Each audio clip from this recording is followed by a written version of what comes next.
I've been wanting to buy this truck and I've been so busy with work that I haven't been able to make it into the dealership. Well, Rairdens of Monroe is actually bringing the vehicle to me.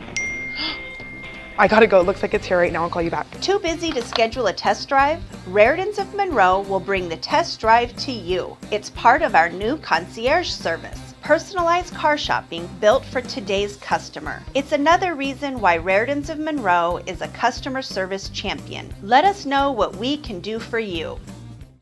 When you shop at Ace Hardware in Everett and Lake Stevens, we'll help you find what you're looking for and offer friendly advice too. Owners Greg and Christine are all about serving their customers and their community. They support local high school sports and many other community organizations and events. So the next time you need help with your to-do list or project around the house, bring it to Ace. They'll greet you at the door and help you find whatever you need fast. Show your support for locally owned businesses. Shop Ace Hardware just off Highway 9 in Lake Stevens and Everett Greenway in Everett. Ace is the place for the helpful hardware folks.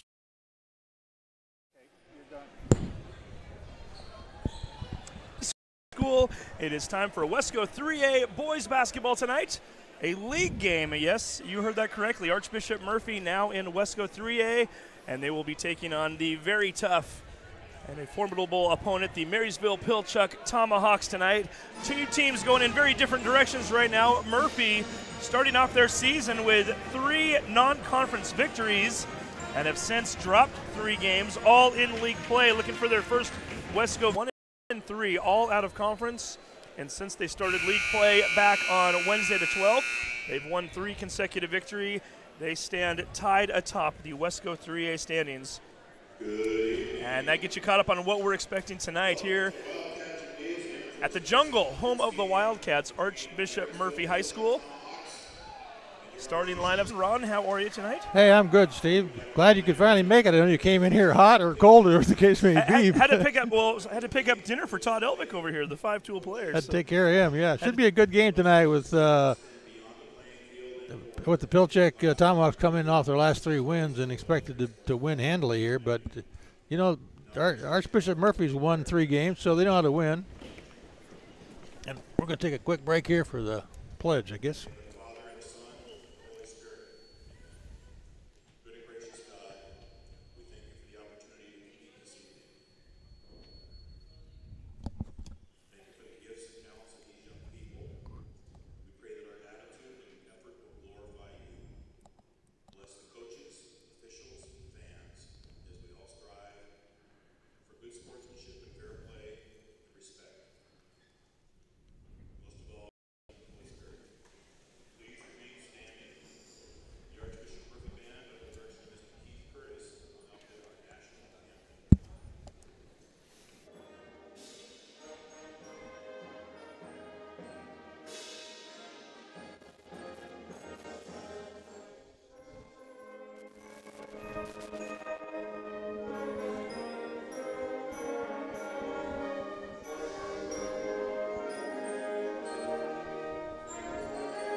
The evocation and the national anthem are done. Now we're going to hear the starting lineups.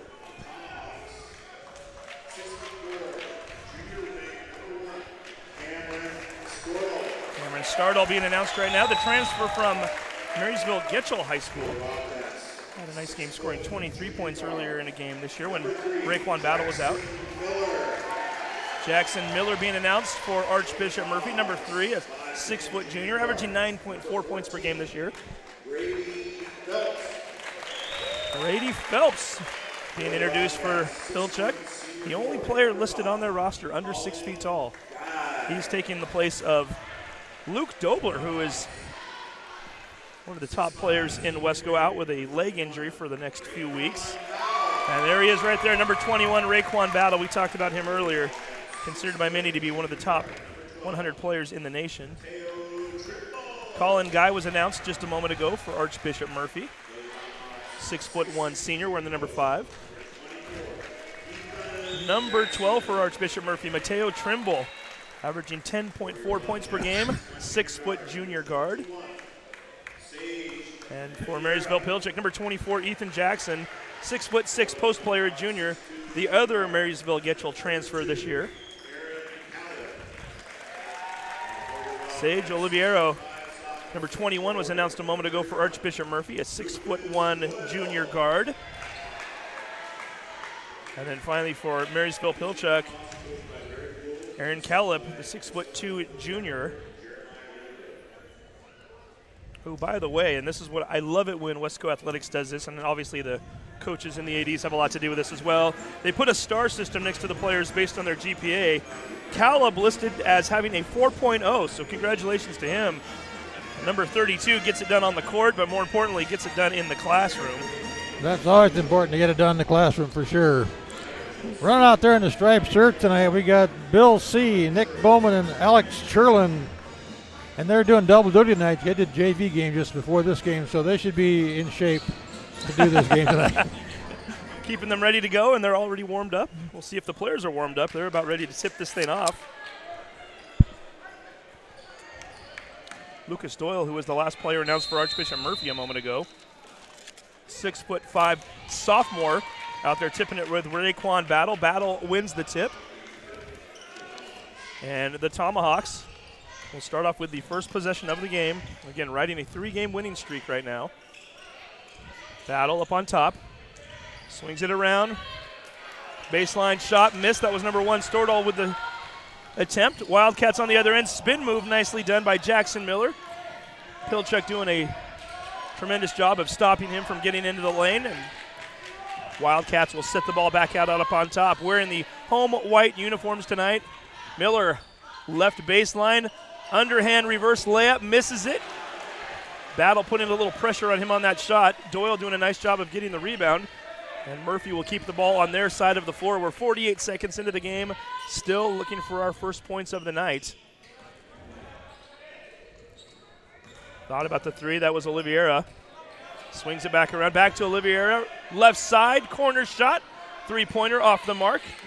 Tipped around a little bit. Doyle comes away with it, lays it up and in.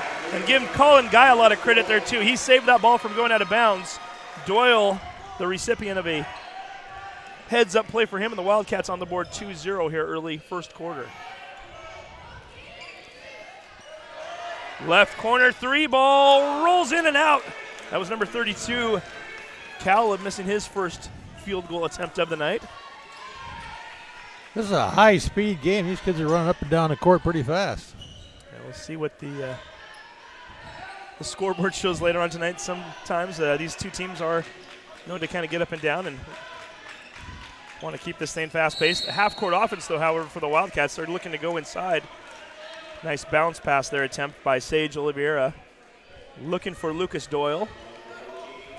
And they're going to get Brady Phelps, number 14, with the first foul of the evening. Nice defense by Battle there, taking it away. Pilchuck still looking for their first points of the night. Almost 2 minutes into the game. Kick out to Stordahl, 3 ball up, left it a little bit short off the front iron. Ball bounces around. Nice rebound there. Number 24, Jackson, finds a cutting Stordahl running to the lane. Easy layup, 2-2 score with 5:52 to go here in the first quarter. Coach Len Boone's got something to say to the referees out there. I'm not sure what it was. Len Boone, longtime coach in the area, was over at Snohomish High School, retired 3 years ago, decided he was done. Got a little bored after 1 year. Yeah. Decided to take the Archbishop Murphy job now in his second season. Maybe it was the big bucks that brought him over here. I don't know about that. I think maybe just the lure of the game, as I know he was getting a little bit restless at home. I'm sure he was. Into the lane goes Miller. Draws contact, and Jackson Miller will step to the line for 2 free throws. This is a Wildcat team that's only shooting 50. Oh, they're going to say it was a non-shooting foul. Only 55% from the line this season as a team. We'll see if they can improve on that tonight. Ball gets batted around a little bit there. Colin Guy finally able to retrieve it. 2-3 zone for Pilchuck. Kick it out. 3-ball up. Off to the side. Nice offensive board by Doyle. Gets rejected the first time by Battle. Puts up a second shot and misses it. Marysville Pilchuck coming away with it. Now down on the other end, the Tommies looking to take their first lead of the night. 3-ball for Battle off the back iron. Bouncing around. Nice job by Caleb. Tips it in. Jackson gets it. Throws it over to Phelps. Phelps gets fouled. Non-shooting foul coming up. Battle not afraid to throw that 3-ball up, is he? Battle not afraid to throw too many shots up. They're going to call that one on number 12, Mateo Trimble. First foul of the night for the Wildcats. Caleb gets down low, draws contact, and he will head to the line for 2. And they're going to get Lucas Doyle for his first foul of the night.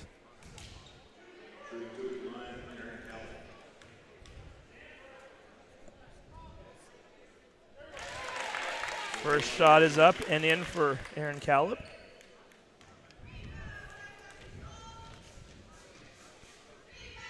Make that 2 for 2. I like that. Good form. A couple swishes there. Now a little more than 3 minutes into the game. Low scoring affair thus far.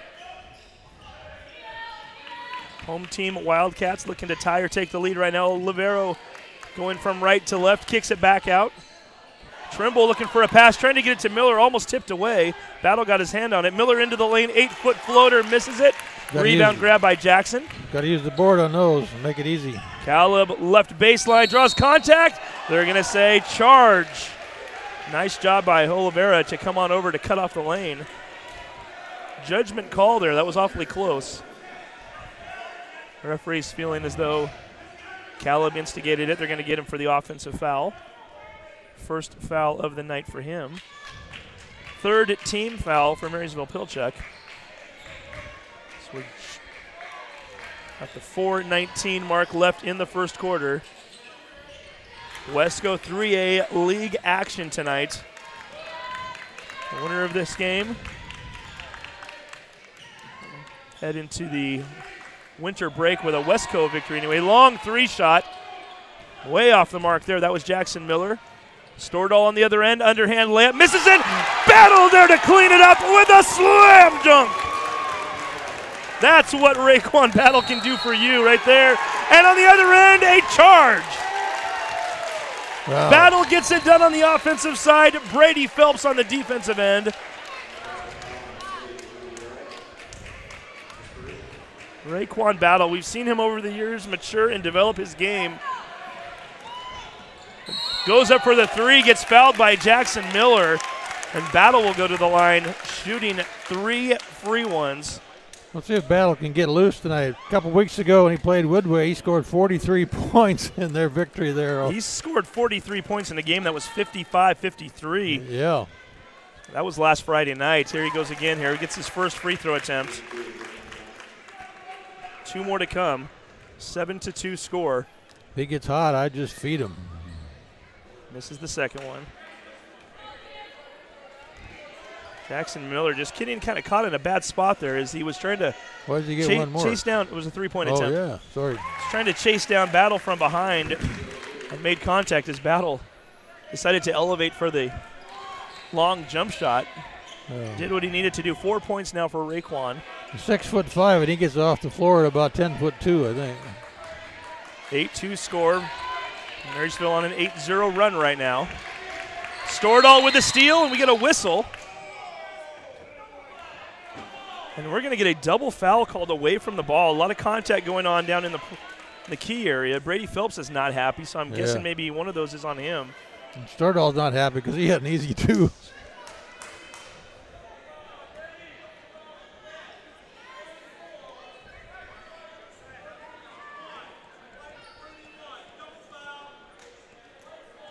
A little confused. I thought they said weight 41. There's not a 40. Double foul, 24 and 21. No, they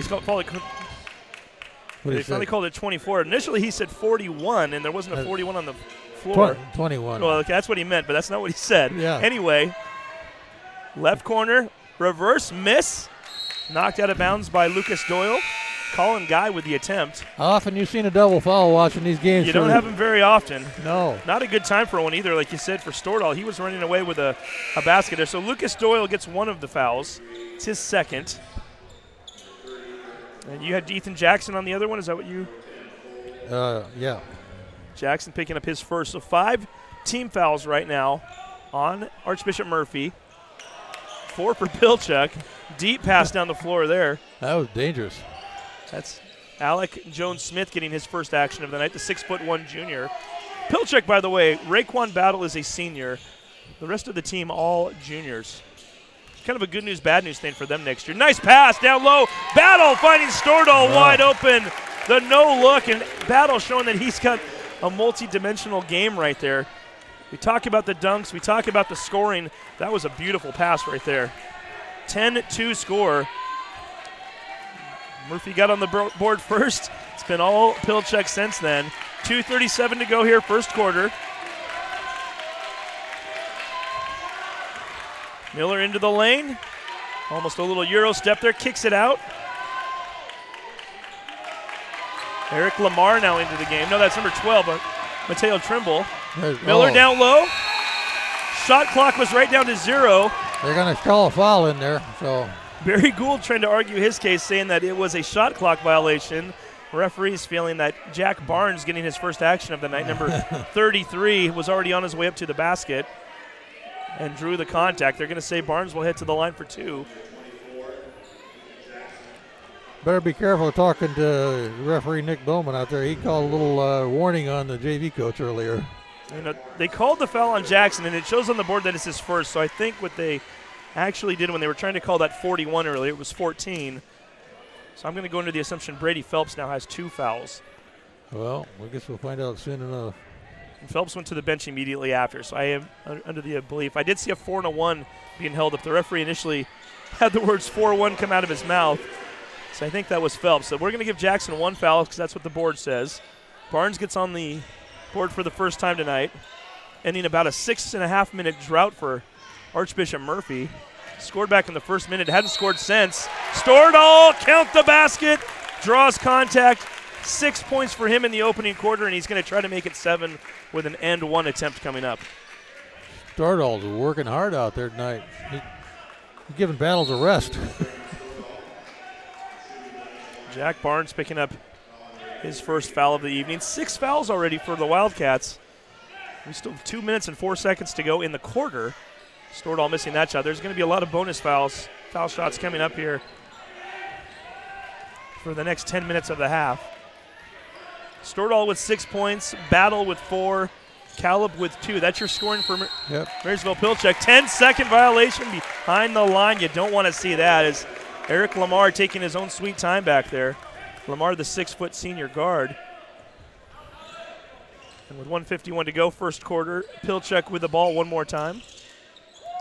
Battle nicely done, finds Jackson cutting to the basket. And that's what Battle does for you right there. As soon as he gets that ball up on the top of the key there, everybody kind of focuses their attention on him. Gets double teamed.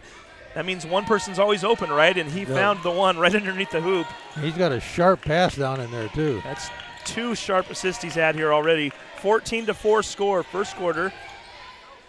Shot is blocked, however, there is contact as Alec Jones-Smith gets a hand on it, also gets a little body in the process. He picks up his first foul, and that will send Eric Lamar to the line shooting 2.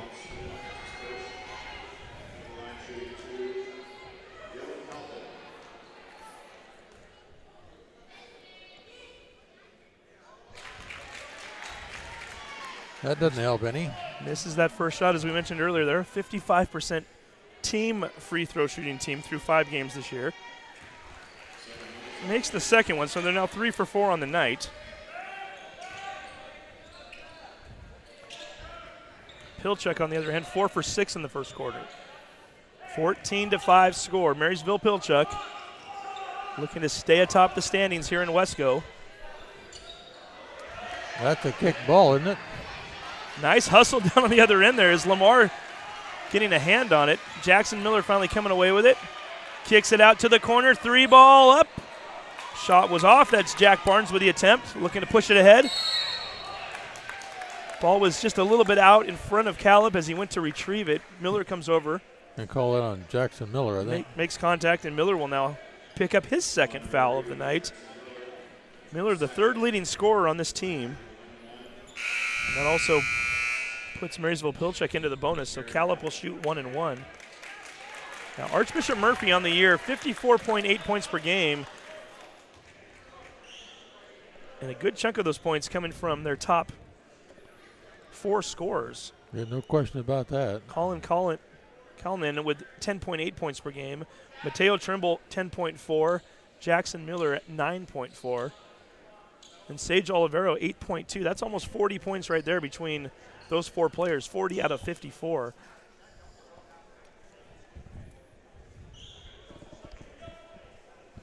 Kalman, the leading scorer, yet to get on the board tonight. Ryan Kenny checking into the game for the first time for Murphy. 6'2" junior guard. A little procedural action going on down there with the referees. First shot by Caleb, up and in. 3 points tonight for him, all from the free throw line. Hey, thank you for that burger, by the way. That was really good. Did it have cheese on it? Happy to help. Oh, yeah. Caleb 4 for 4. That was a cheeseburger. Got to keep the 5-tool player Todd Elvick happy when we're here in the building. Well, they didn't have no concession stands here, right? Tonight. It's a little bit different. No, I don't think no concessions any night.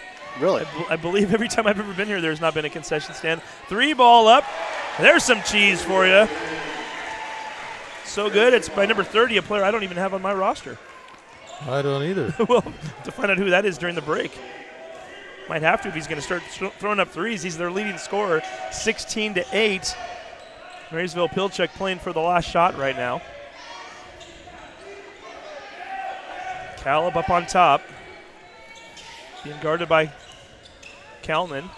Battle, 3 ball up in the air. Hits it! Raekwon Battle, 7 points here in the early going. Half-court shot missed, and we've come to the end of one. It is all Tomahawks. Marysville Pilchuck leading 19-8. You are watching STSPN.com. Did you know that Speedway Chevrolet is part of the Lee Johnson Auto family? That means 84 years of serving you the LJ way. Need a truck? We have the perfect truck to fit your needs. Half tons, 1 ton, 2-wheel drives, and 4-wheel drives. Our finance specialists are here to help you, whether you have good credit or bad credit. We're just off Highway 522 at West Main Street in Monroe. Lee Johnson Auto Family, the LJ way. Every year, thousands of groups depend on Adrenaline Fundraising to help reach their financial goals. Adrenaline Fundraising is about developing leaders through commitment, work ethic, and follow-through. Adrenaline has several products including gold cards, coupon books, cookie dough, donation programs, and many other options to help teams raise the funds needed for their programs. Adrenaline's new app called UpPay will help teams raise money while providing their supporters the ability to earn cash back on everyday purchases at places like Starbucks, Nike, Red Robin, and over 200+ national retailers. Adrenaline Fundraising is this season's sponsor of the STSPN's Play of the Game Award.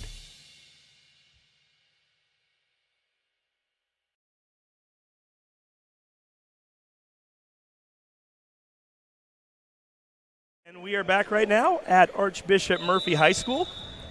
Pilchuck leading Murphy 19-8 as we head into the second quarter of play. Got a few corrections there on the jersey numbers. That's Dylan Halpin, wearing number 11 for the Wildcats, getting his first action, I believe, of the season tonight.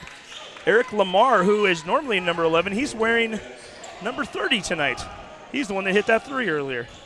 Makes sense, as we knew he was a solid ball player that has the shooting skills.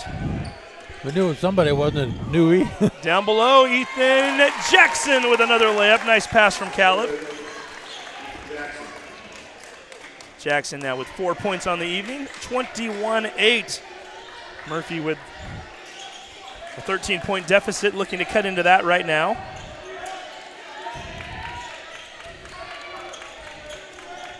Tough defense there by Pilchuck. Jackson using that outstretched wingspan to prevent the Wildcat players from getting a nice perimeter look. Down to 7 on the shot clock. Caleb forcing a lot of defense right there. Lamar, long 3, airballs it. Reverse layup, misses it. It's number 25, Ryan Kinney. Almost with a nice bailout. He only had about 1 or 2 seconds to shoot. Marysville Pilchuck doesn't need any time on the other end. They run it right into the lane. Quick layup, 4-0 run to start the quarter.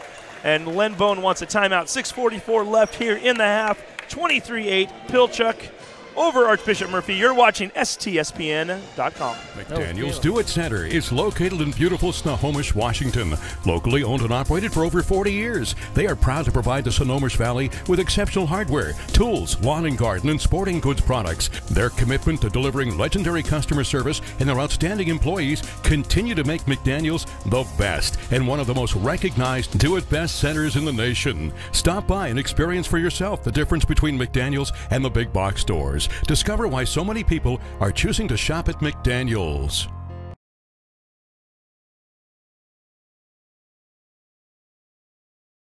And welcome back one more time to the jungle, home of the Wildcats, Archbishop Murphy.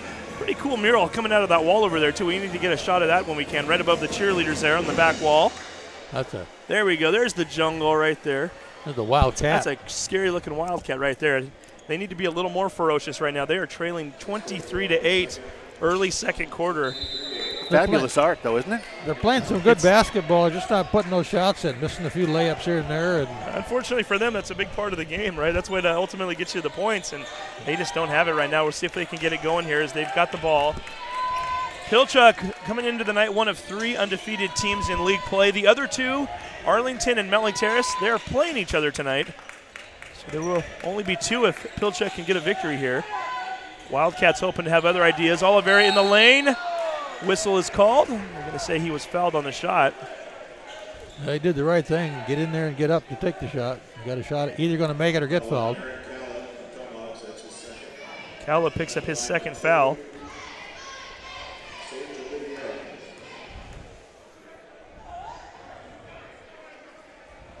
Oliviera missing the first one.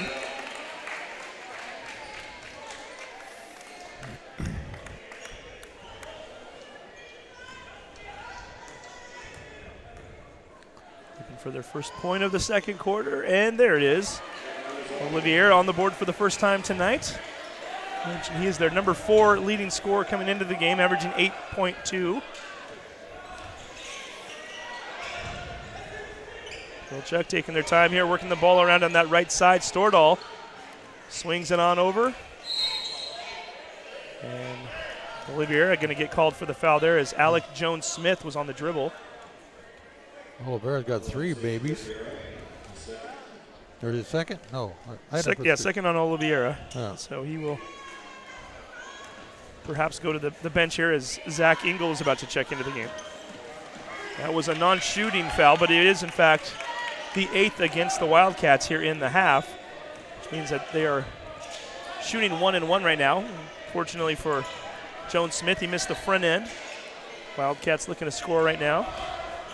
Only 2 field goals on the entire night for the Wildcats, and they're still stuck at 2. There as Halpin misses the shot, gets an air ball. Battle going up, nice pass from right to left. Could not finish it. That was Trevin Southard in the game. That was pretty, even if he didn't make it. That was very pretty. That should have been another assist as Battle going up over 2 players to get that ball, realizing that he was kind of in an awkward spot in midair. Saw Southard cutting to the other side of the floor, going on the right side there. We're going to get a hold called against Ethan Jackson, his second. 8th foul against the Tomahawks. It's going to put Josh McCarron at the line shooting 1-1.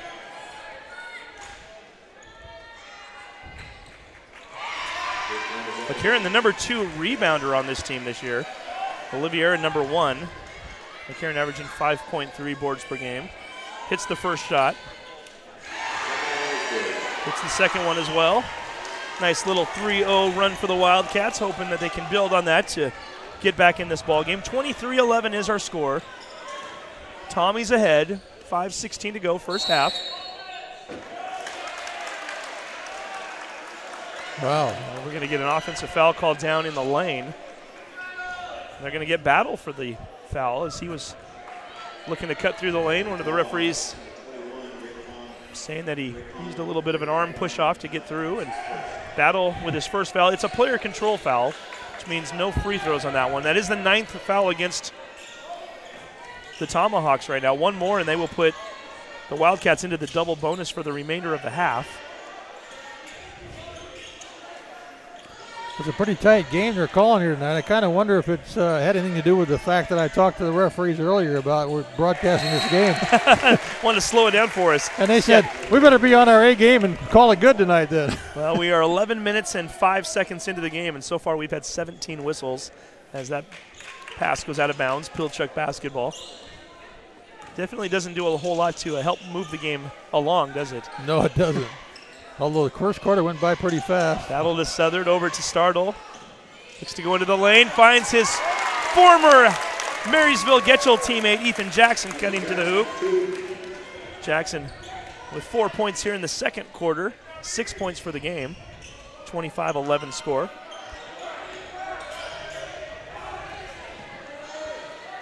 And Murphy just having a really hard time finding anything on offense here.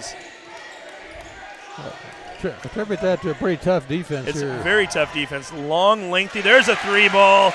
Zach Engel coming in, getting his first bucket of the game. A few more of those will help a lot.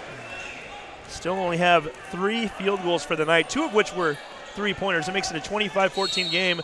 Battle with a floater. Left side from about 12 feet out. Doesn't get the basket in, but he does draw contact. It's going to be called on number 11, Halpin.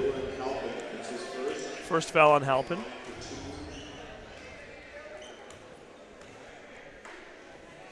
Halpin wearing a shoulder brace. I must admit I do not know what the injury is. I'm guessing that might even be football related. He's a football player.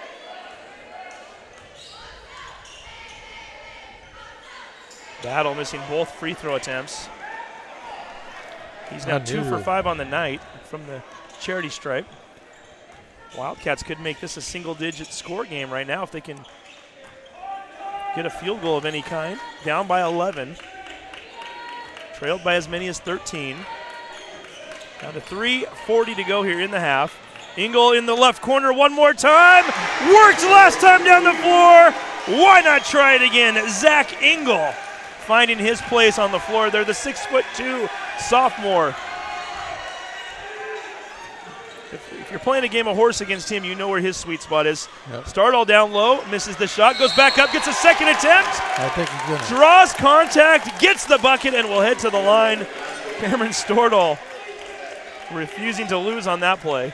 If at first you don't succeed, try again, and hey, draw contact in the process. I got him for 8 points already. Is that what you got him? 6 in the first quarter, and that's his first for the second. You are absolutely correct. Josh McCarron getting called for his first foul. Stordahl leaving that one short. 6 free throws missed so far here in the first half by the Tommies. Engel, hey, why not? One more time. Zach Engel shooting this team back into the game. 3 consecutive 3-balls. 27-20. Battle's going to waste very little time on the other end. Drives into the lane. Gets fouled, and he had something to say for somebody there at the end of the play. I'm not sure. Shooting foul. He's heading to the line for 2. Bill C. Halpin gets another foul called against him. His second in consecutive defensive possessions down the floor.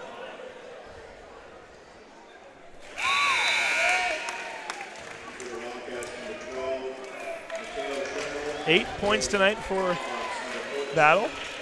So Eric Lamar is going to take a seat on the bench. Engel, McCarron, Coleman, Halpin, and Trimble out on the floor right now for the Wildcats. Another 3-ball up. This one is missed. That was Coleman looking for his first basket of the game. It's not going to happen there. Stordahl into the lane. Basket is good. He's going back to the line. Did you see how much air he got on that? Oh, yeah.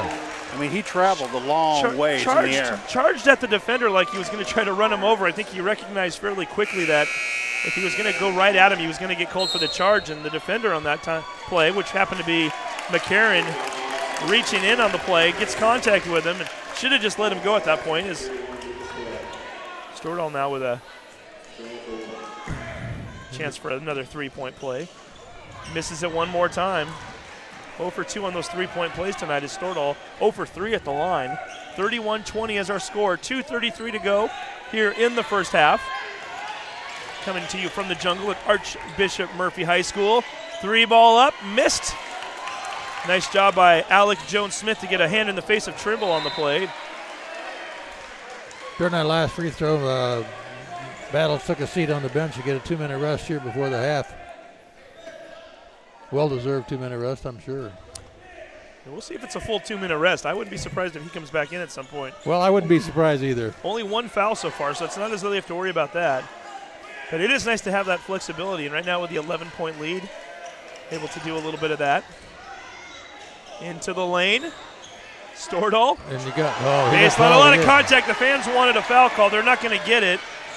Calden on the other end. Ingles still wanting that three-point shot. He knows that he's hot right now, and TJ Severnon for the first time tonight, putting a lot of pressure on him. Everybody knows that number 2 wants that ball. He's feeling it. Halpin drives the lane, floats one up. Ingle puts his hand up as if to say, I was open. Jones-Smith on the other end. Travel on the play. I'm not sure about that, but might have been. I'm watching Zach Ingle. I love this. When you have a hot hand, you know it. You want that shot. Oh, yeah. He's telling his guys right now, hey, if you can get me open, throw it to me. Halpin drove that lane and drew 2 defenders on him. Ingle was wide open up on top, and he's letting his guys know, hey, I'm over here. Get it to me. See if we get another shot here from number 2 right now. Trimble getting 2 screens right there. Left side, underhand scoop layup, gets it to go. Trimble with his first points of the night. 31-22 is our score. 1:19 to go, first half. Brady Phelps with those 2 fouls back into the game. The Wildcats aren't going away, are they? No, they're not. Going to say no basket. Stordahl drawing contact before he went up in the air. Stordahl wanted the continuation. The referee says no. However, they are in the double bonus, so Stordahl will head to the line shooting 2.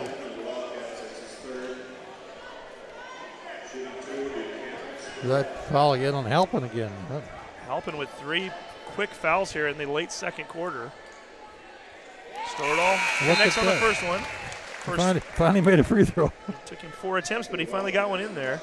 11 points on the night for Cameron. Make that 12. Up his free throw average to 50% there. Well, unfortunately for him, he's still 40%. He's 2 for 5 on the night, but we're going to get a push off there. Yeah. Using a little arm push there. That was number 31, Lucas Doyle. Doyle has 3 fouls now here in the first half. Did he just call it somebody technical? Bill C just called a T on somebody. They teed up somebody. We'll see who they. If that's on Doyle, that'll be number 4. I'm not sure who it's going to be on. It is on Doyle. Those count as personal fouls also, so he now has 4. So not only did your big man go to the bench with 4 fouls in the first half. Boy, Len Bone, he's ticked off. Yeah, he should be. That's going to give them extra free throws. They'll also have possession with 1:06 to go here in the half. Brady Phelps looking to get on the board for the first time tonight. And does. Ball rattles around and drops in. What do you think about them shooting out there by themselves? Is it you think it's easier or harder to hit those free throws? I've always found it to be harder. I think you get more acclimated and adjusted to, in a gym like this, having the players lined up in the lane. A little bit better perspective maybe. I don't know. Then again, there's a reason I'm up here with you guys and they're down on the floor. So these guys are a little more ice water in their veins when they're out there on the floor. There's a reason you're wearing the Santa hat. Yeah, there you go. It's a Seahawks Santa hat, by the way, in case you're wondering. It looks good. Ryan Kenny in there now. The big boy in the middle. 50 seconds to go in the half. TJ Severn back out to Phelps. Phelps will behind the back dribble. Makes the basket, and they're going to say 3 in the key violation. 3-second violation. Too bad for Phelps. That was a nice little behind the back dribble and pull up along the left baseline. Doesn't get the basket. 35-22 score. Got about an 8-second differential between shot clock and game clock right now. Nice job of fronting by the Pilchuck defense. And, of course, as soon as you compliment them, broadcasting Murphy's Law says they're going to get a negative, and that's exactly what happens as Brady Phelps picks up foul number 3 on him. Again, both teams in the double bonus. So Kalman,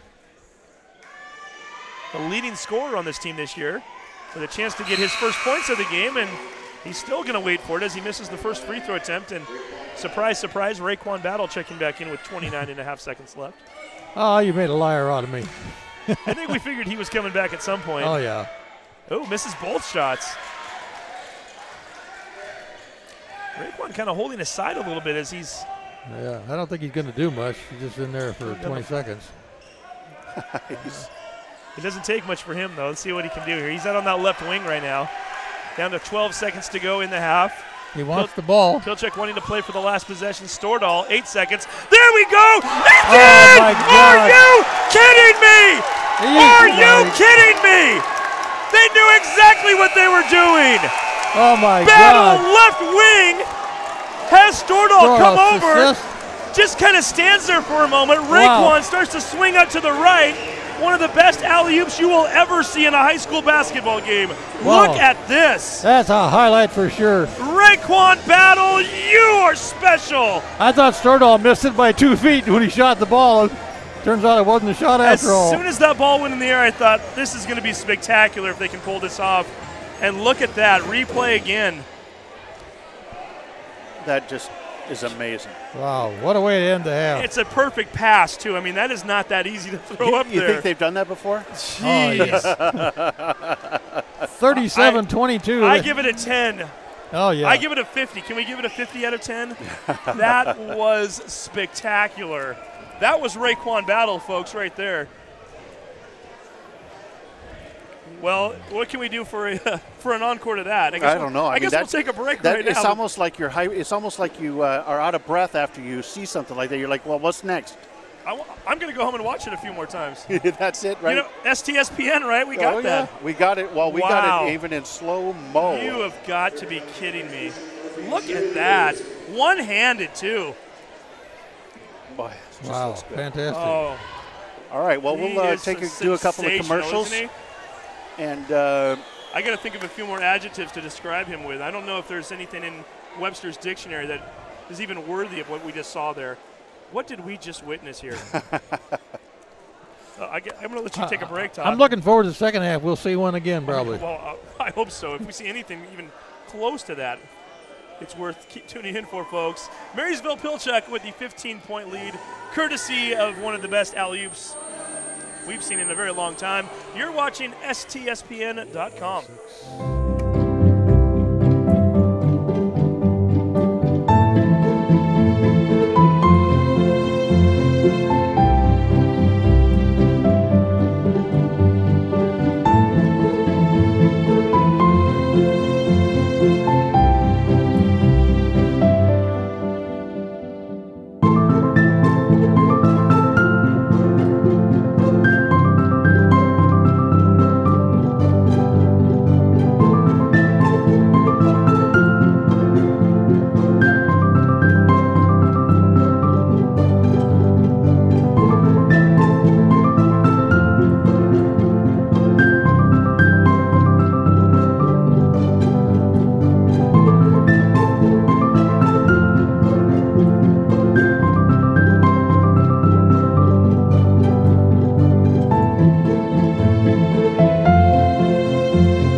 Every year, thousands of groups depend on Adrenaline fundraising to help reach their financial goals. Adrenaline fundraising is about developing leaders through commitment, work ethic, and follow through.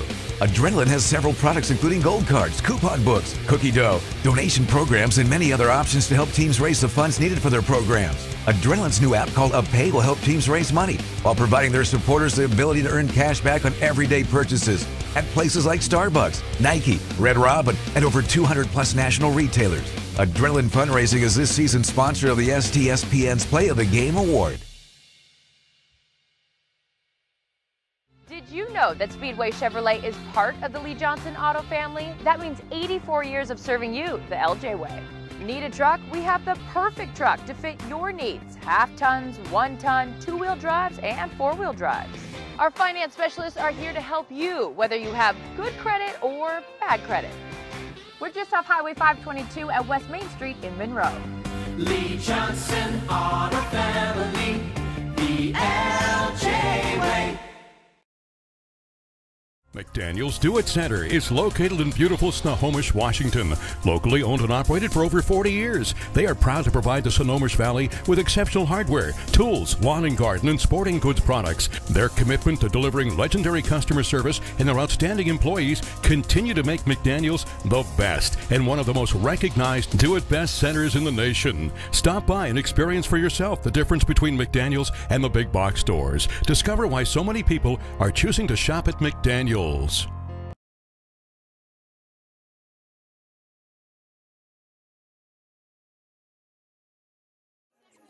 ho, go! I think my ride's due for an upgrade.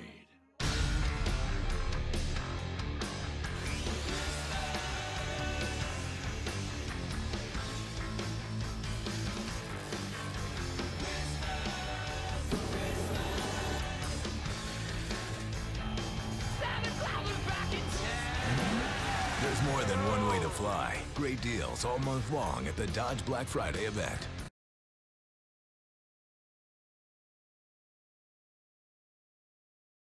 When you shop at Ace Hardware in Everett and Lake Stevens, we'll help you find what you're looking for and offer friendly advice too.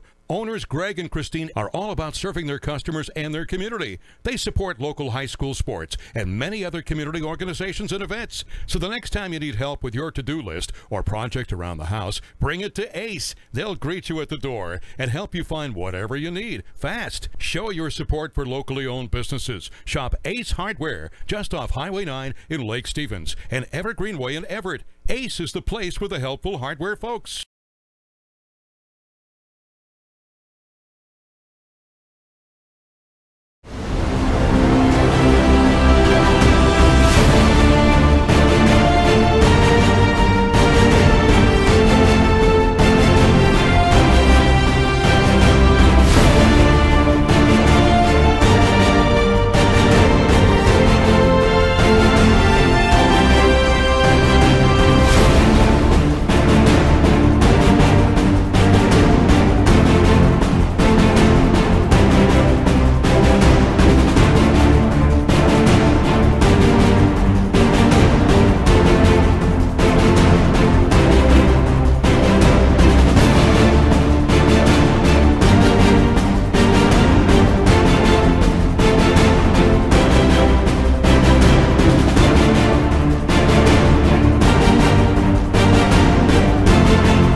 When you shop at Ace Hardware in Everett and Lake Stevens, we'll help you find what you're looking for and offer friendly advice too. Owners Greg and Christine are all about serving their customers and their community. They support local high school sports and many other community organizations and events. So the next time you need help with your to-do list or project around the house, bring it to Ace. They'll greet you at the door and help you find whatever you need fast. Show your support for locally owned businesses. Shop Ace Hardware just off Highway 9 in Lake Stevens and Evergreen Way in Everett. Ace is the place for the helpful hardware folks.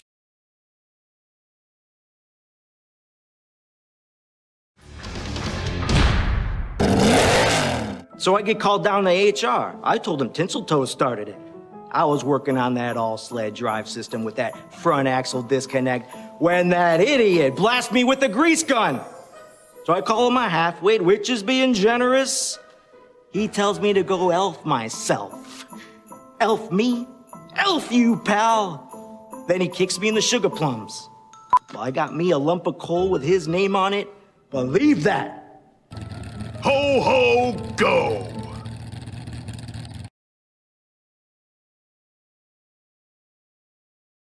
And welcome back one more time to the jungle, Archbishop Murphy High School, where we have a 37-22 halftime score. The Marysville-Pilchuck Tomahawks in the lead, 19 points in the first quarter, 18 in the second quarter. Murphy, on the other hand, 8 points in the first quarter, 14 in the second. Let's get you caught up on some of the leading scorers. Cameron Stordahl with 12 points in the first half for the Tomahawks. He leads all scorers. Raekwon Battle, 10 points in the first half, only one field goal in the second quarter, and it was amazing. A dunk on an alley-oop that I think must have floated about 20 feet above the air. Should we look at it? Above the ground. Let's look at it one slow. more time. Look at Cameron Stordahl. 35 feet out. He sees Battle taking off from behind the three-point line, runs around that right side, throws it down. So the two of them combining for 22 points. Also Brady Phelps with 2 points, Ethan Jackson 6 points, Aaron Caleb with 6 points. That's the scoring for your Tomahawks. Zach Engel, number 2, leading Wildcat scores with 9 points, coming on 3 three-pointers, all in the final 5 minutes of the first half. And we are now back underway here in the third quarter. First shot of the half missed. That was Alec Jones-Smith. Murphy now looking to try to get something going on their first possession here of the half. Now let's see what they come out of the locker room with. Miller with a nice dish off over to Trimble along the right side. Trimble missing the 8-footer. Here come the Tommies. Caleb going to the lane hard, misses the shot. Wildcats able to grab a rebound, trying to fly down the floor. Their nice defense. Alec Jones-Smith intercepts the pass. Back down on the other end. Stordahl misses the 3-ball. And we're going to get an out of bounds there as Alec Jones-Smith steps on the baseline. 55 seconds into the half. Still looking for our first points. This is an exciting game. I'm kind of glad we came to watch this game or came to broadcast it as well. Yeah, it's definitely a highlight reel game, if you will.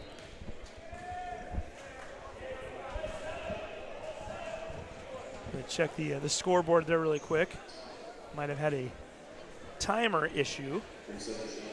Going to reset the shot clock. The shot clock never started. That's kind of a big thing, especially with the Wildcats. They kind of slow it down on the offensive side. With Marysville-Pilchuck, you really don't even need the shot clock. Wildcats again wearing the home white uniforms, looking for their first Wesco victory. I was going to say of the season, but really ever for that matter. They are new to the league this year. Coached by the legendary Len Bone. Stordahl almost picking that pass. Yeah, Stordahl's going to get called on that too, I think. Indeed he is, as went for the interception. Lucas Doyle comes away with it, then tries to chase Doyle down into the lane. Makes contact, and Stordahl now will draw foul number 2 on him. Handful of players that need to kind of watch themselves in the second half. Brady Phelps with 3 fouls for Marysville. On the other side, Lucas Doyle, number 31, playing with 4 fouls. Trimble for 3, catches just a piece of the front iron, drops off. Pilchuck basketball. Dylan Halpin also needs to kind of keep an eye on things. He has 3 fouls also for the Wildcats. Still looking for our first points here in the second half. We're almost 2 minutes in. 6:05 showing remaining in the third quarter. 13-foot floater. Stordahl. Flat shot there. Stordahl gets that one to just rest just atop the back iron of the rim there, and it finally drops into the bucket. 14 points on the night for Cameron.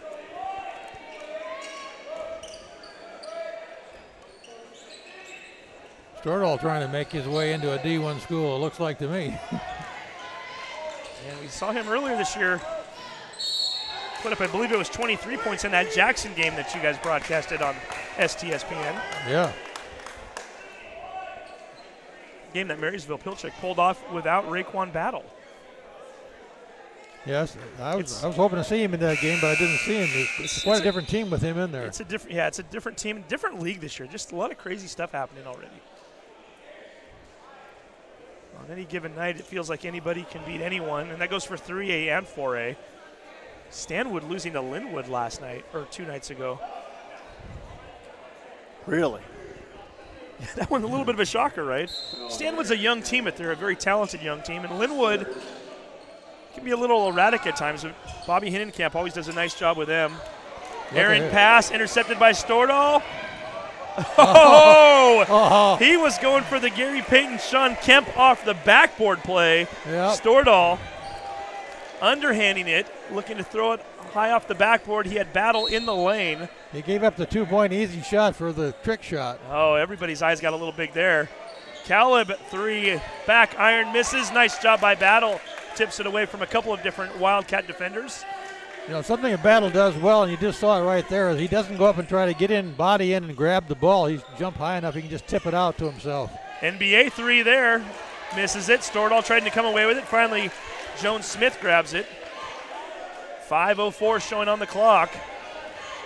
We've played 3 minutes of action here in the third quarter. We've had 2 points put up on the board so far, combined for both teams. 2 fouls, so we're a little bit cleaner here this half as well. Battle, 18-footer. He got fouled. Hits off the back iron, bounces away, but he does in fact get fouled. Heads back to the line, shooting 2 more. I don't know what the statement is there that Stordahl is making, that pink shoes, black socks is. Isn't that pink? His shoes? They're kind of yeah, kind of a lightish pink, isn't it? First almost, almost lavender. Maybe it's a breast cancer awareness. Little bit different than when you and I played. All different colors. All white. All white, and then it was all black for a while. Of course, Michigan back in the day with the Fab Five wearing the black shoes and the black socks. Yeah, I thought that was now ugly. you get anything goes now. Yeah. Boy, that was, I'll tell you what, back when I was younger, that was the style for a while. That was all thanks to a 19-year-old freshman playing out of Ann Arbor. Ooh. Going to the ground there, Jackson Miller. Good try, though. Definitely gets the effort points, and hey, it worked too. He's going to go to the free throw line. It did work. Caleb getting called for his 4th foul on Aaron Caleb. It's his 4th. Miller still looking to get on the board for the first time tonight.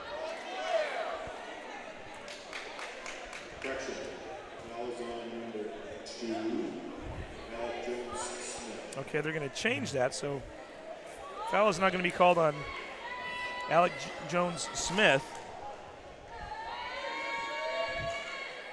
First free throw attempt by Miller, up and in. I'm glad I don't have any loose connections tonight, because, boy, that eraser's been working hard over there. That wasn't my fault, though. That was the referee that changed that one. that and the Dylan Halpin jersey change. Second free throw missed.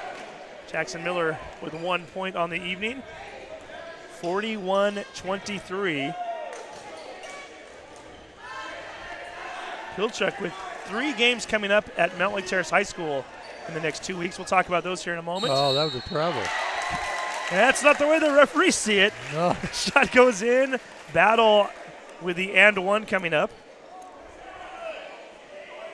Wow. He now has 14 points on the night, looking to make it 15.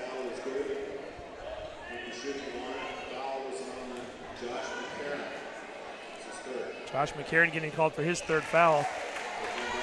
Boy, that just went in like butter. Yes, so Marysville Pilchuck next week will be at the Mount Lake Terrace Holiday Tournament. Friday, December 28th, they're going to play Cedro Woolley at 3 p.m. The very next night, 6 p.m. against Lakeside. So 2 opportunities at Mount Lake Terrace High School. And then they're going to be back there a week later to play Mount Lake Terrace in a league game. So that's going to be a gym that they're going to get very acclimated to quickly. And I say that because we're going to do a little self-promoting here. That game on January 7th, which could be for first place, will be broadcasted right here on STSPN.com. Trimble getting into the lane, going up. Gets fouled. He'll head to the line for 2. Of course, we'd really like to have the Mount Lake Terrace alum broadcaster, but we'll see how that plays out. I was initially scheduled to broadcast that, and then I got asked to do the public address for them. So as Vince DeMiro, the longtime announcer over there, I guess he's got a pretty good excuse, and we'll give that off here in a minute as Brady Phelps, by the way, picks up his 4th foul. Trimble hit the first shot. Vince DeMiro, the longtime PA announcer at Mount Lake Terrace, is going to be heading to Germany for the birth of his first granddaughter. Oh, wow. I think that flies. Yeah, I guess we'll let him go with that one, right? He's got a few grandsons, but not a granddaughter. Have you done the PA for them before? I have, for holiday tournaments and other things. And I think I've done quite a few games for holiday tournaments and district games for that matter, too, as shot is missed by Joan Smith. Oh. 2 different shots missed there. The second one was blocked by Joan Smith. There's a foul in there somewhere. Another missed shot. That's going to go against Jackson, I think. We await the call here. 3:31 showing on the clock. Yep. On Henthorn with the eagle eye there one more time. Nicely done. Well, Jackson was protesting too much. It's usually a good indicator, right? Yeah. Jackson with 3 fouls now. Pilchuck likes to play aggressive on defense. They've already picked up 5 fouls here in the 3rd quarter. Non-shooting foul there. This battle bats the inbound away. And Murphy wants a full timeout. We'll take a quick break. Marysville Pilchuck up by 19. You're watching STSPN.com. You know, I've been wanting to buy this truck, and I've been so busy with work that I haven't been able to make it into the dealership. Well, Rairdens of Monroe is actually bringing the vehicle to me. I gotta go. It looks like it's here right now. I'll call you back. Too busy to schedule a test drive? Rairdens of Monroe will bring the test drive to you. It's part of our new concierge service. Personalized car shopping built for today's customer. It's another reason why Rairdens of Monroe is a customer service champion. Let us know what we can do for you. When you shop at Ace Hardware in Everett and Lake Stevens, we'll help you find what you're looking for and offer friendly advice too. Owners Greg and Christine are all about serving their customers and their community. They support local high school sports and many other community organizations and events. So the next time you need help with your to-do list or project around the house, bring it to Ace. They'll greet you at the door and help you find whatever you need fast. Show your support for locally owned businesses. Shop Ace Hardware just off Highway 9 in Lake Stevens and Everett Greenway in Everett. Ace is the place for the helpful hardware folks. Yeah. Welcome to the jungle one more time. Archbishop Murphy High School. We're ready for more 3rd quarter action. The Tommies leading the home team Wildcats 44-25.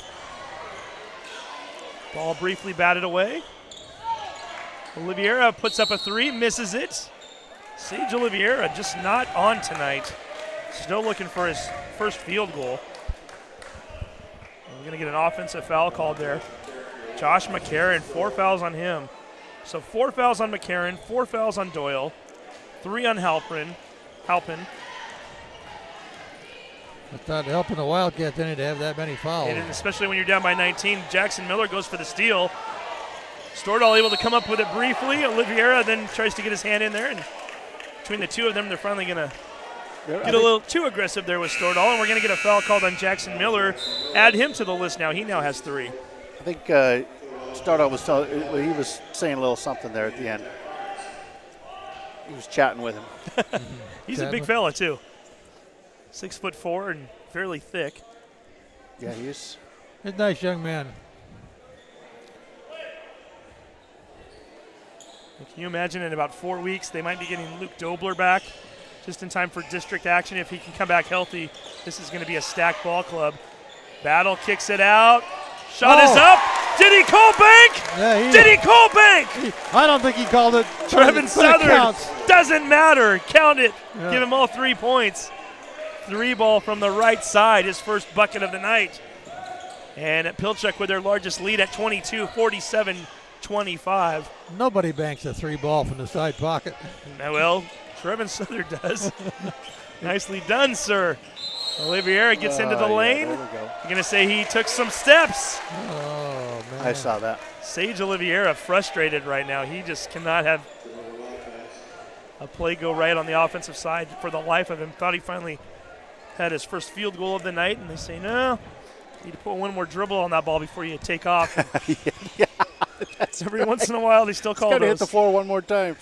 It's not the NBA, son. Here we go again. Southern misses it. Battle with the offensive board. Spin move. Floats it up. Ball bounces off of a few hands. And another whistle blown. They go against the Wildcats. Jack Barnes, number 33, picking up his second foul. Archbishop Murphy, we just talked about Pilchuck's schedule coming up. Murphy, they've got 1 game left in 2018. That's 1 week from tonight. They're going to be at Kingston playing a 5 p.m. game over there. Wow. You're going to need to take a ferry to go to that one, folks. This is your that wasn't good. Last chance. And then they've got a non-conference game on January 3rd. Still seems strange to say non-conference for this one. Cedar Park Christian in Bothell, former Cascade Conference foe of theirs. The Cougars. That will be back here in the jungle. 7:15 start time, Thursday, January 3rd. For those Wildcat fans wanting to get out and catch a game here. Bring your own food. Caleb, runner, gets it to fall. As Todd Elvitt can attest to. Don't bring your own dinner. You're going to wait till after the game. Tremble, going down hard on the ground. Oh, yeah. Heard that one. Let's hope he gets up. There we go! The windmill! The human highlight reel right there. I was so busy looking at Tremble, I almost missed this. Well, we got another replay. Raekwon Battle. Wow. All by Putting himself. on a clinic. That was very Dominique Wilkins-esque right there. Let's see that again. Wilkins wore 21. Raekwon with the number 21, both in red uniforms. And we got a break. 51-25 is our score. We're going to keep it here. We're going to do it a break. Todd Elvick, it's We'll your take call. a quick one. We're going to take a quick one. You are watching STSPN. Don't go anywhere. We'll see if Raekwon's got another dunk or two left in him tonight. We are all frustrated with the high cost of heating and cooling our homes. At GNS, we are completely changing the way you keep your home comfortable. Because we are Snohomish County's premier Lennox dealer, we can design a perfect system for you, one that will save you a lot of money on your utility bill. The Lennox Home Comfort System creates the ideal home environment. Enjoy innovation in every season with precise, quietly efficient Lennox heat pumps that keep your life simply perfect. Call GNS Heating, Cooling, and Electric today or visit us at gsheating.com. And welcome back once again to the Raekwon Battle Dunk Fest. 51-25 is our score. I was paying too much attention to the dunk. Forgot to push the score button.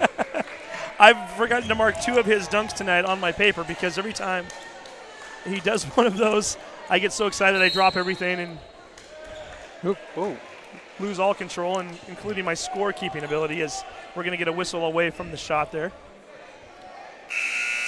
What was interesting about that last play by Battles is that right before that he drove the basket and came up favoring his ankle and kind of limping and trying to walk it off a little bit. And the next thing I know, he dunks it. So there must not be anything wrong with his ankle. Yeah, he's doing just fine. Or better yet, maybe what if he did have a 100% ankle? Imagine what we'd see then. Yeah. Battle, fakes to Southard. Jones Smith, count the basket. Oh. He's going to go to the line. What can Raekwon Battle do for you? Jones Smith. Like inside handoff off a high pick. It's like a little run pass option right there. Yep. Nice. Held onto the ball, faked it to Southern, went one way. Joan Smith goes the other. Look like the Washington Generals almost. Nice lead down there. 54-25 is our score. Well, I thought this was going to be a good game for a while, even though I expected it to be a runaway, and now Still it's a good game. that. It's a good game to watch. It's a fun game, yeah. Wildcats are playing a good game, just not putting the scores up there.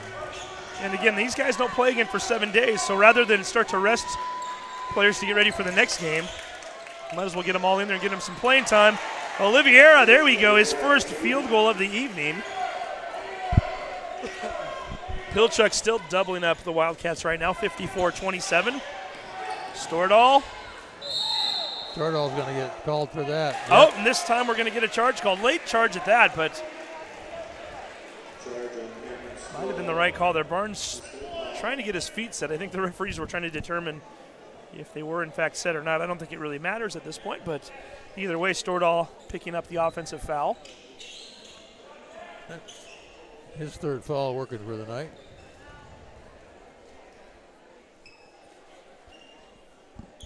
Can't imagine if Dobler was out there. That guy can hit from anywhere. Reminds me of that Jackson Luke kid. Dobler pretty much has a red or a green light whenever he's out on the floor. That's for sure. What was that Jackson kid's name? Oh, Soffer? No, before that. You're talking about King was. Yeah. Oh yeah. That was a few days ago. Pilchuk, Josh Bevan a few years ago. He was the same way. Bevan, once he crossed the half-court line, you never knew if that ball was going up or not. I got a little concern here with Battles. It's coming out of the game.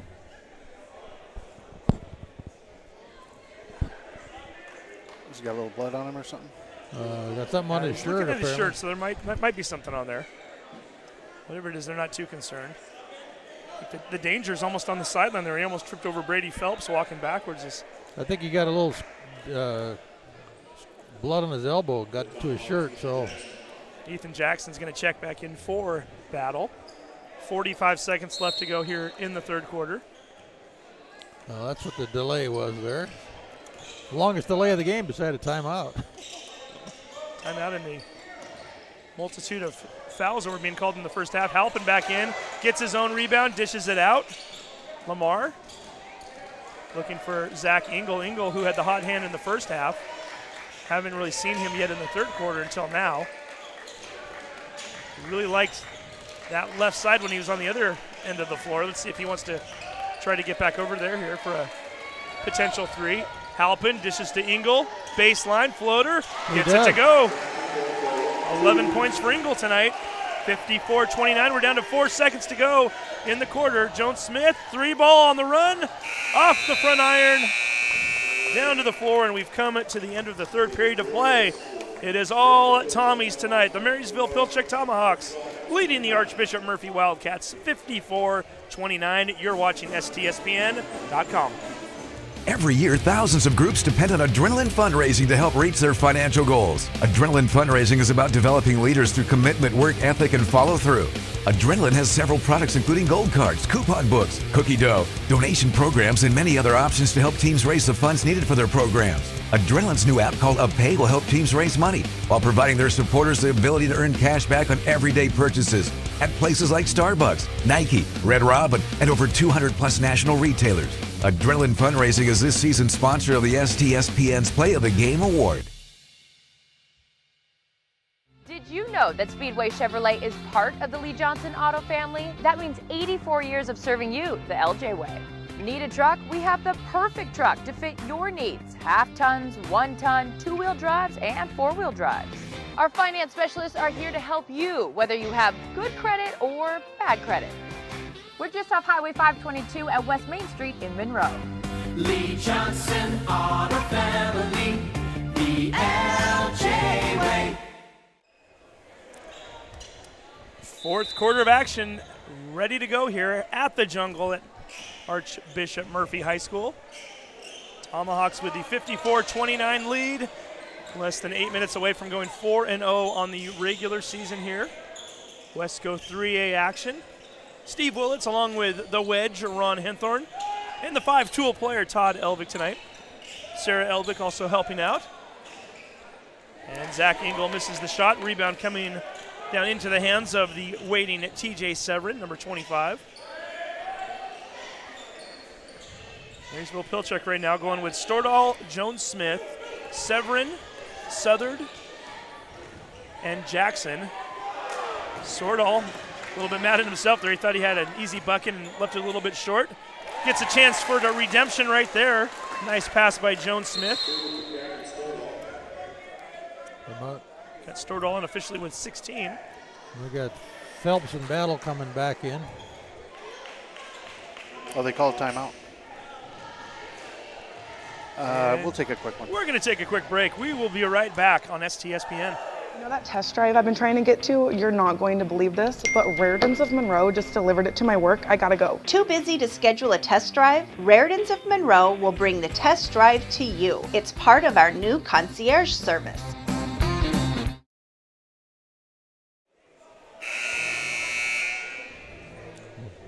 We're back. It's from Raritan's Monroe in Monroe. Greatest place to buy a Dodge. It is. That is the best place to buy a Dodge. I'll take your words for it. 56-29. We're looking at some other scores right now. Mount Lake Terrace leading Arlington 54-51 with 5:32 left. And again, the relevance of that is that the team that wins that game, assuming that Marysville Pilchuck holds on here, those will be the only two undefeated teams left in Wesco 3A league play. Plenty of basketball to go this year. 15-team league, everybody playing a round robin. It's still early in the season, but still it's kind of fun to start standings watching a little, if you will.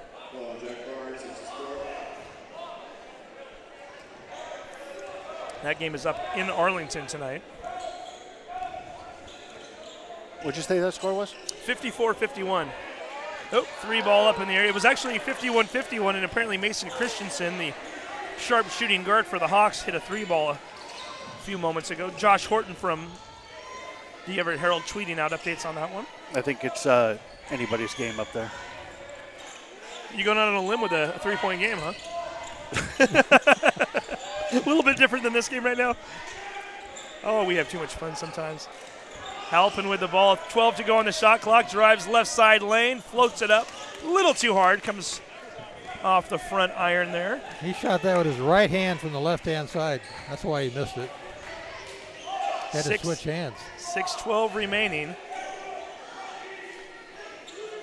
Phelps in there right now, gets it over to Battle. Battle thought about the three, drives the lane, floats it up. Raekwon being Raekwon. Unofficially have him at 21 right now. And once again, Pilchuck doubling up Archbishop Murphy, 58-29.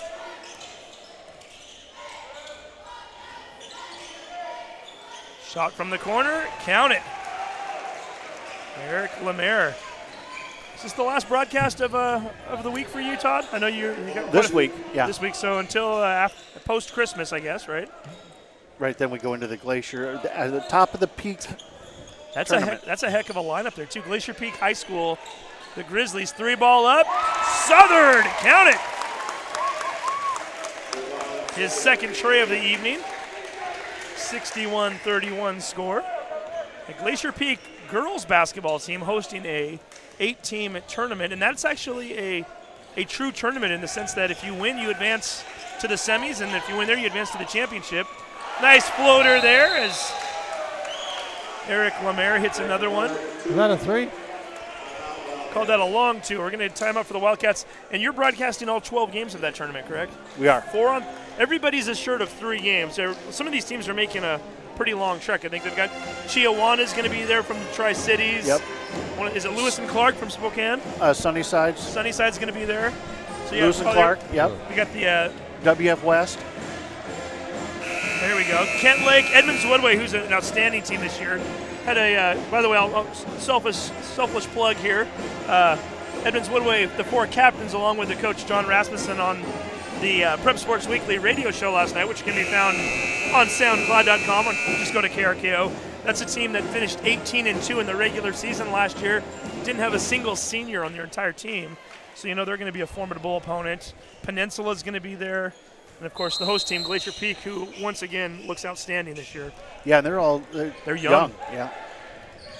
Collins and a few others, they're just playing lights out right now. So that should be a fun tournament. Again, all day Thursday, all day Friday, then the championship game on Saturday. Jackson gets a bucket, gets contact also. He's going to try to make this into a three-point play. They can find a link to your broadcast also on the STSPN Twitter. We reposted for it. For the interview with Edmonds Woodway. Yep. Very nicely done. Thank you. We appreciate that.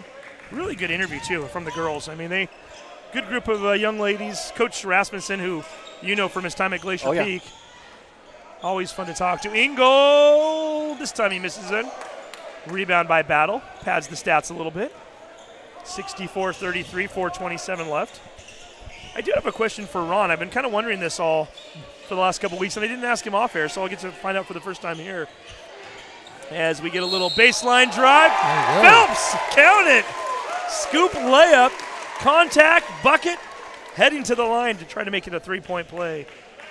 So, Ron, you played football back in the day. I did. You were a Cyclone from Iowa State. You're right. You're kind of a Cougar, right? Do you tend to root for Wazoo? Well, I'd like to see Wazoo do well, yeah. So, more of a Cougar than a Husky. So who are you rooting for in the Alamo Bowl? Well, you've been here for a long time. I don't know. It's going to be a tough one. I'd like to see the Cyclones win it.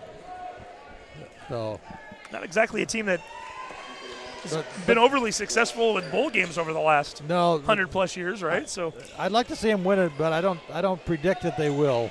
That's kind of I wouldn't put a lot of money on it. Are you going to wake up that morning and throw out all your Cyclone gear then, or no? If you do, stay away from Tim Boyle and the rest of those guys. I know.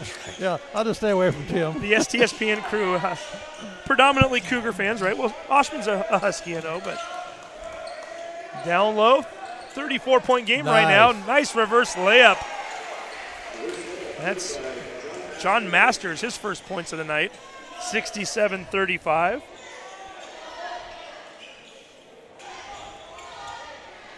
Southard swings it back out to Phelps. Barry Gould wants to slow it down a bit.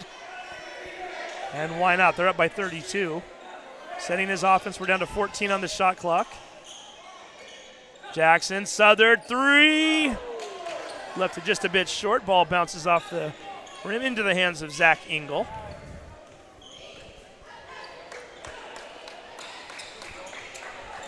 And Pilchuck this year, coming into the night, their high scorer for the season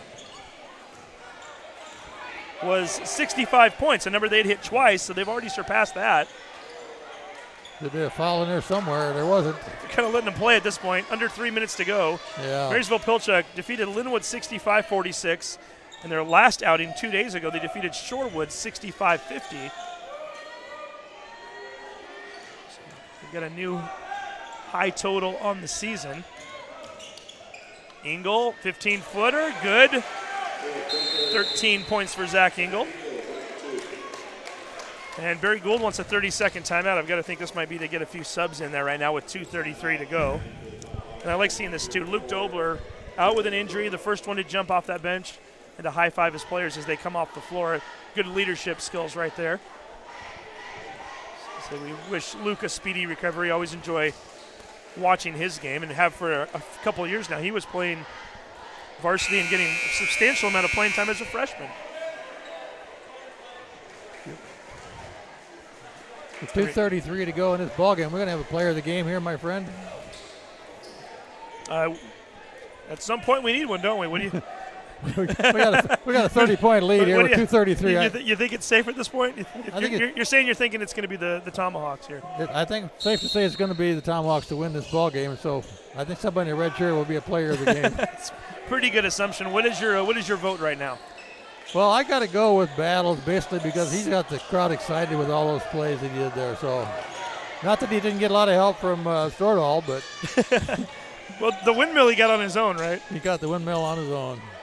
That was incredible. You make the highlight reel, why I think it's pretty good bet you should make the player of the game. And they didn't need 43 out of him tonight. They needed every single one of his points against Edmonds Woodway last week. Hitting that shot as time was expiring. Yeah, and when you look at this, that score against Woodway, it makes Woodway a pretty good team. And Ryan Kenny getting his first points of the evening. Edmonds Woodway is a little bit inconsistent at times. Really good guard play from them this year. Madoon Bull, the junior guard, a lot of folks think he might be one of the top 3 players in Wesco 3A right now. He had 25 in that game. There you go, Brady Phelps with a tray. Pilchuck up over 70 right now, right at 70. 31-point lead. I don't know if I've seen a windmill at high school level. I mean, not at the game. Yeah, right. Certainly not up in this neck of the woods. We don't see it a whole lot. No. 70 points is the highest score of the season for the Marysville kids today. It is. There we go. Basket is up and in. McCarron, count the bucket. He's going to go to the line. 41-70. So is it unanimous? Do we have a Raekwon battle vote? I think so. We need to get Raekwon up here and have a little conversation with him tonight. Offensive board. Engel misses the shot. One more attempt, another flat shot. Wildcats getting shot after shot. They continue to miss. They continue to come away with the ball. Engel says, I'll take a 3 off the front iron. Bounces away. And they get a push-off foul in there. Padding the offensive board stats, hurting the shooting percentage. I think you better be ready to get down there and get him because Barry likes to get him off the floor quick. I'll go get him. You can say, I'll bring it. I'll tell him to come up. You got the wedge on hand here. He's ready to. Well, he'll follow him right into the girls' locker room. Yeah. No, I'm kidding. I'm speechless. That's just kidding. Merry Christmas, everybody. Wildcats now holding on to the basketball. 42 seconds to go. Sometimes I forget I'm live.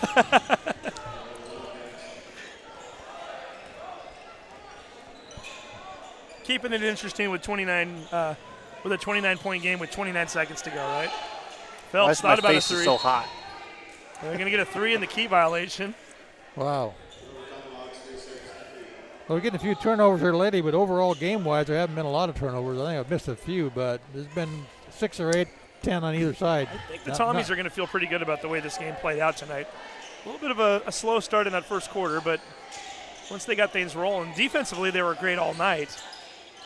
I think defensively is put them in the game good. Well, the Wildcats had 2 points in the first 6 minutes of the game, so really enabled the Tomahawks to build a little bit of a lead that they never looked back on. We're now down to 1 second to go.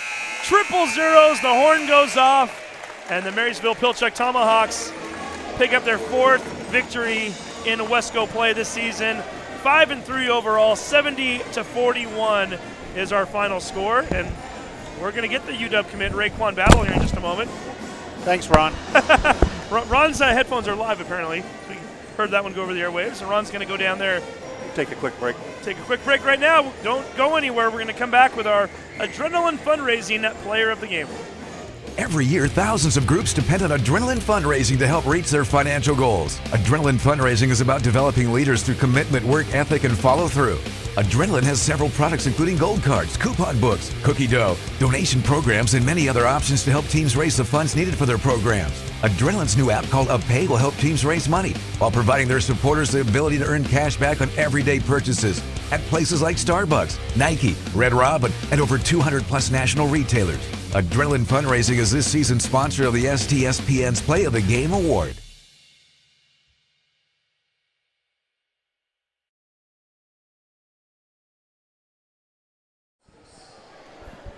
And welcome back once again to the jungle, home of the Wildcats, where the Archbishop Murphy basketball team plays their home games. But tonight, their guests making themselves feel right at home, the Marysville Pilchuck Tomahawks, with the 70-41 victory. And joining us right now, Raekwon Battle, our player of the game. Hey, there we go. We got the holiday thing going here. Yeah. Raekwon, where to begin? I want to ask you so many different questions, but I think we have to start with the basket you made right before the end of the half. Oh, unbelievable. Man. Where did that come from? You and Cameron practicing that or what? We practice it all the time, every day. I bet. We run through every single play every day, but Near the end, I heard Coach run the high tiger and then run X, which is that play. And I looked at him. I was like, "You want to run X right now? We need to get a bucket right now." So, but it worked, so it was good. Well, and take us through that play, because Cameron, or you get the ball first of all high up on the wing there. Cameron comes over to get it from you, and you just basically take off running, and he knows exactly the game plan from the get-go? Yeah, so like I usually just get it and bring it down a couple feet and then kind of like slow it down. And then as soon as I hand it on to him, I take off and come off the screen for the backside. You did that with one hand. Was it a perfect pass? I mean, ideally, where do you like that pass? Not right there. It was a little too high. I was going to say, it looked like it was about 20 feet in the air. So you wanted maybe a little bit lower in theory, right? Yes, a little bit lower. But I thought it was a shot when he first started out with it, because it was up above the rim when you came out and got it. I think it drew a little rain in the process, too. Also, the second dunk. Dominique Wilkins, are you a fan? I mean, was that? Yes. That looks like Mom's right there. She knows what. Oh, tell me about Neek. Is that something? That's literally my mom's favorite dunker of all time. Is that why the number 21 is on your jersey? Really a main reason, and her birthday's on the 21st. Dominique is 21. Mom 21. And you went out and threw up a Dominique dunk. So the windmill, is that something you practice often, or? Yes, I've been practicing that for a while, about 4 years since I first started dunking. So. And it seems to work. So do you have a favorite dunk, by the way? I really don't, but my go-to is probably the one-handed one now. Is this little brother right here? Yes. What's his favorite dunk? You like the end of the legs, right? I don't blame you. Well, right before you did that dunk, you were driving the basket down there, and you kind of came up limping a little bit. Did you just get a bruise on your ankle or something there? Oh, yeah, I stepped on somebody's foot, but it was my toe. I kind of stubbed my toe because these are like really thin. So I thought for a minute, you're walking around limping. I wondered if it was going to happen. The next thing I know, you're dunking the basketball. So I guess you're all right. Yeah, it's good. It got a lot of adrenaline going. So yeah. Tell us about this team right now. I mean, the fact that you've been able to take Cameron and Ethan and kind of get them all up to speed and into the Pilchuck fold. Of course, playing without your guy Luke, I know that's a big one for you. What's it been like this season so far, just trying to get everybody to come together and chemistry-wise? The beginning of the season, it was a little struggle. Well, my first game against Mercer Island, it was a little struggle. I kind of forced a lot of shots. It was where I really didn't trust my team yet, and we kind of didn't trust each other. And I kind of pulled him aside at practice. I was like, I'm sorry. And this is kind of new. My old team last year, district champions, that's the team I'm comfortable with. I played with them for 3 years. So I kind of talked to them, and we've been practicing a lot and getting to know each other more on the court.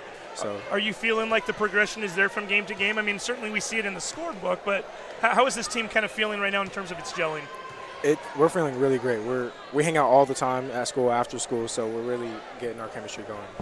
You've had a lot of close games this year, and obviously the Edmonds-Woodway game. Congratulations, by the way. Tell me a little bit about that game. You scored 43 out of 55, high percentage of points. Was that just one of those games where you kind of felt like you were in the zone and you needed to take over a little bit? I really didn't take over.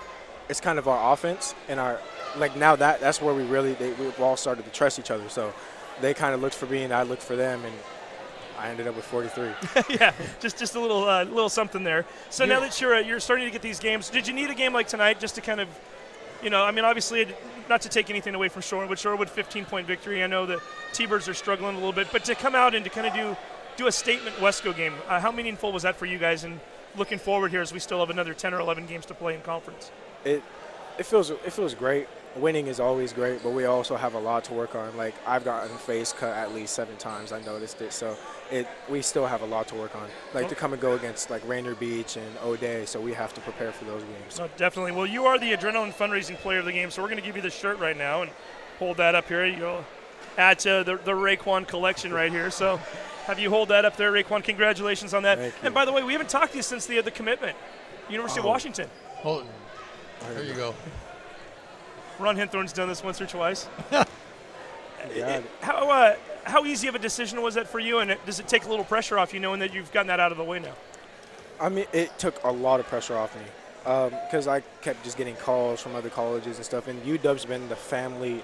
Like, you look at them now, they all have UW gear on. They've all had it on before I even committed, and I kind of had that idea, like, I'm a dog ever since I was a kid. But I kind of was expanding my options with Houston and Oklahoma, and UW's been there, and it's just UW's my heart. So. Well, and we talk about family, and we see your family always surrounding you at these games. How important was it to stay home a little bit closer and to have them see you play too? It's really great. A lot of them told me when I was younger, I want to watch you play. I want to watch you play when you go to college, and I want them to watch me play, so I decided to stay home. Sure. And I did want to ask you, too, the T-Dome. It's been a struggle to try to get there. Obviously, you guys getting through districts last year. How important would that be for you to be able to end your career later on down the road and to be playing into March and to be traveling down to Tacoma? That would be a miracle. It used to be so awesome. My freshman year, I remember we came up short. We were playing really well. I played JV 9 games, and that was really because my grades, to be honest. But I stepped it up. I stepped up in the classroom, and I got my first varsity game against Ferndale. And I kind of stayed the course with Coach Gould. And the year after that, we struggled again, went 10-10.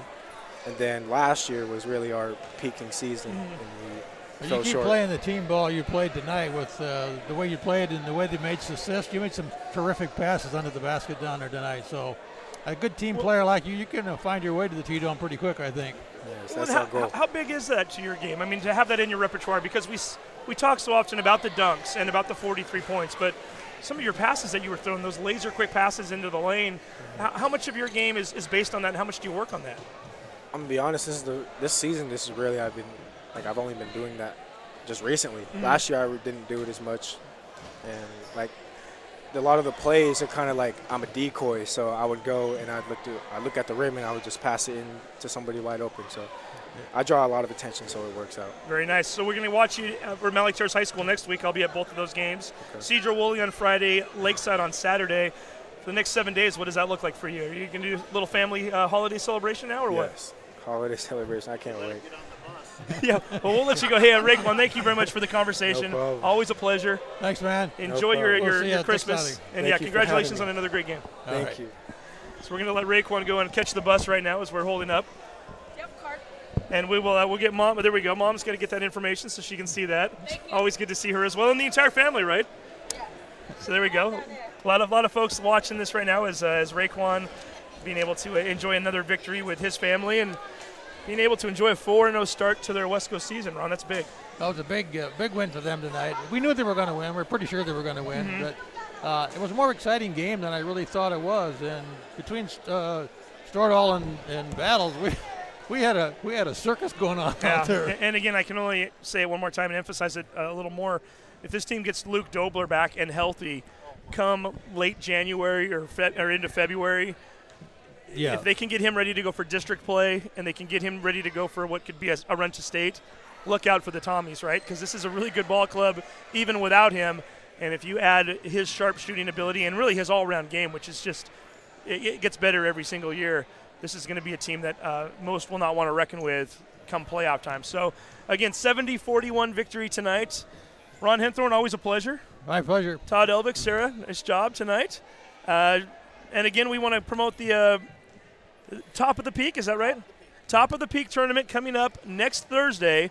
3 games on Thursday, 3 on Friday, or 4 games on Thursday, 4 on Friday, 4 on Saturday. 12 girls basketball games, all coming to you from Glacier Peak High School with some of the top teams from around the entire state.